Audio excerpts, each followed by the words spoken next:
An album a day is my exploration into the Korean music scene. This podcast will cover mainstream, indie, and some underground artists within the scene and provide both factual and opinionated commentary. The biggest benefit to sharing my thoughts this way is that it will hopefully expose you to more great music and exploration of your own. You're tuned into an album a day. Show start. Hello, everyone. In the middle of me getting ready to have a mild rant about today's album, an Amber Alert hit my phone and disrupted everything. So we're not being serenaded by the unexpected musical stylings of military jets and airplanes going by. Oh no, not this time. We are getting the lovely symphonic sounds of a typhoon. Dead serious. I'm safe. Everyone is fine and everything. But while the rain is doing its job outside, destroying everything, let me explain to you. Let me tell you about how I was almost destroyed by this album. I flipped and flopped back and forth time after time for 4 listens. Some of them listens was because I kept rewinding certain parts of certain songs.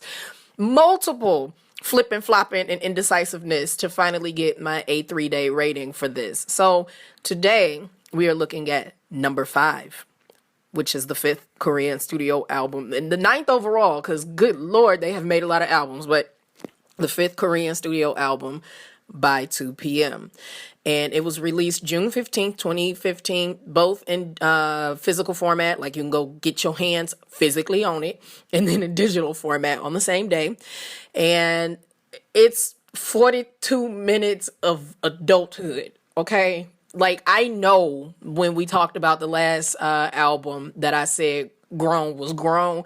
Okay, if grown was grown, which it was, No.5 is grown AF, okay? Like, grown is the epitome of, like, saying it 2 or 3 times to get the point across. Like, when somebody say something like, oh, you think you grown? I'm like, I am grown. I'm grown. You know, like, that's what this album was. This album was grown as all get out. Good grief, it was grown. It also has the designation of K-pop as a genre on Wikipedia, but it is a R&B album. And that's where I come in with an issue. Because if it's an R&B album, why are we having inconsistencies in production style? I understand a lot of people had the opportunity to flex their musical muscles on this, either in the composition and or arrangement of everything. But that inconsistency prevented this from being marked a little bit higher than it could be. So K-pop fans, on a scale of 1 to 5, with 5 being essential listening and 1 not worth mentioning, the A3Day rating on No.5 is a 4.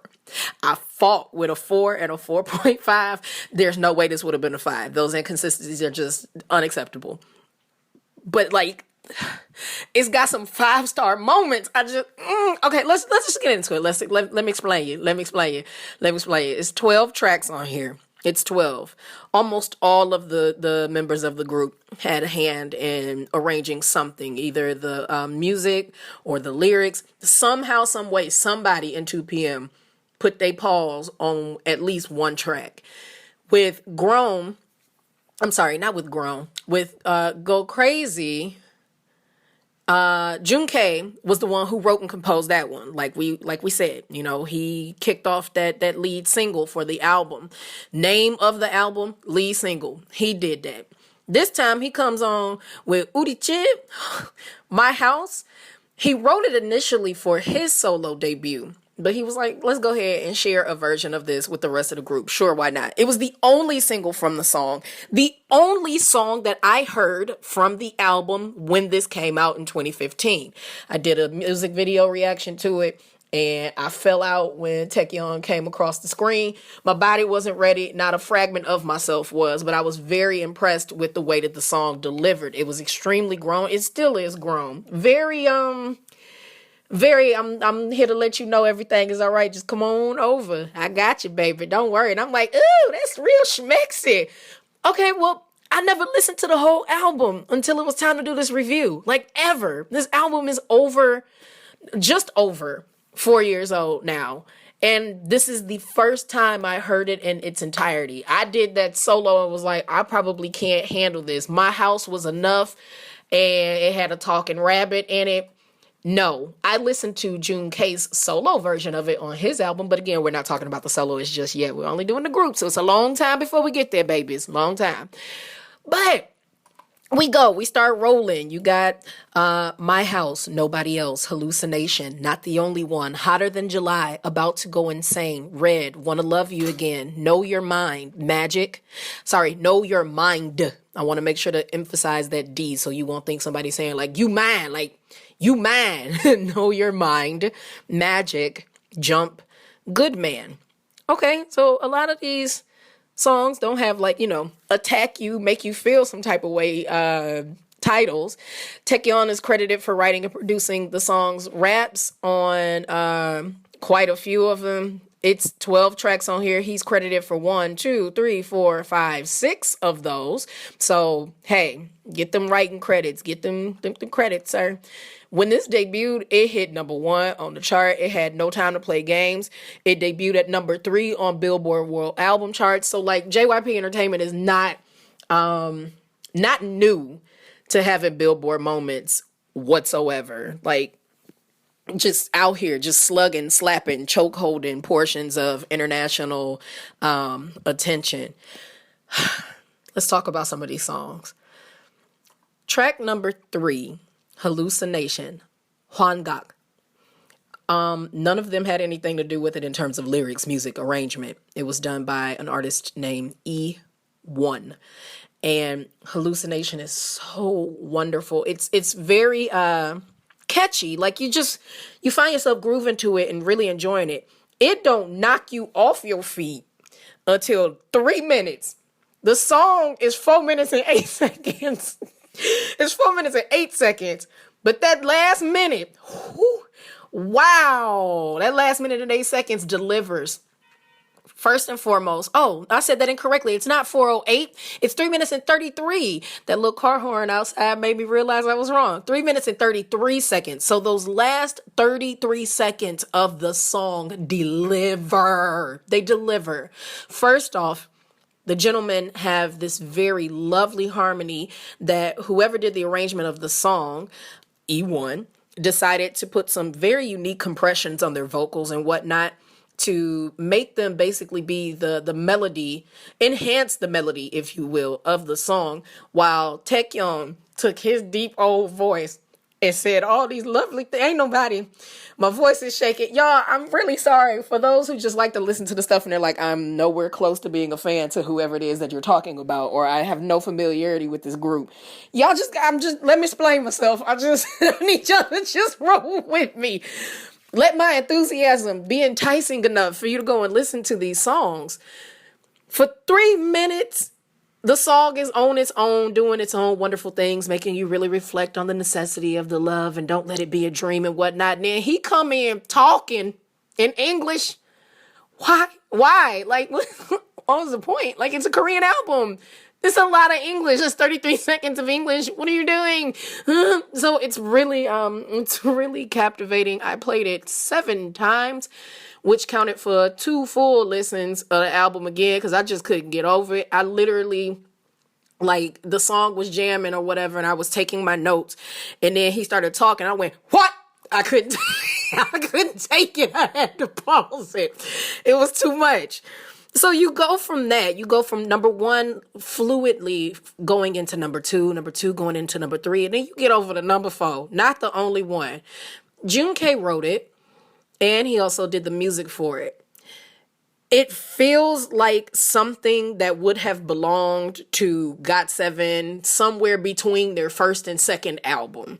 A lot of things that 2PM does in some form or fashion have been emulated by GOT7. They're the juniors, of course, and they had a similar introduction, that hip hop style and everything and whatnot, and they've segued into what they are at this point in time. At the time of this recording, it's 2019, it's fall.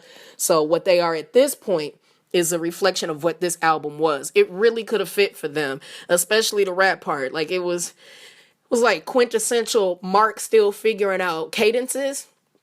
Yeah, it didn't work. It was such a dump off after having my head pumped up like a bike pump got a hold of it after Hallucination. I don't remember some of the songs thereafter. They were in like number 5 is so. It's called Hotter Than July. It's catchy, but it's not very memorable for me. Perhaps it might be for you, but this is wow. This is where, man, I can't talk, and y'all listen to me. Y'all better be glad podcasts are free. You'd be upset if you paid for this. There's this beginning of just strange production choices. Some of these things on this album sound like things I would produce, and I'm a bedroom producer, and they sound like my early production when I was just learning how to EQ things and layer sounds and whatnot. There's this awkwardness to it. It works, but it doesn't, but it works at the same time. You feel me? Just work with me. Just keep on going with me. The best flow, without a shadow of a doubt, the best rap delivery on the entire album is on track number 7, Red. Red is my favorite color. So I feel extra special that it works out on there. But the standout beyond Hallucination, and really Hallucination is the jam for me personally because of that rap. I'm not saying the whole song ain't good, but that rap really delivers. I mean, not that rap. That speaking, his English speaking delivers at the end with their harmonies. It's just such a lovely bow on the song. Just a lovely ribbon.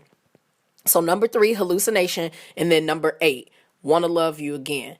That's a bop. That is a bop if there ever was a bop to be had. There is a bop. It had a child. The child's name was Bibbidi Bop. It's a jam. Do you hear me? Wanna Love You Again is wonderful.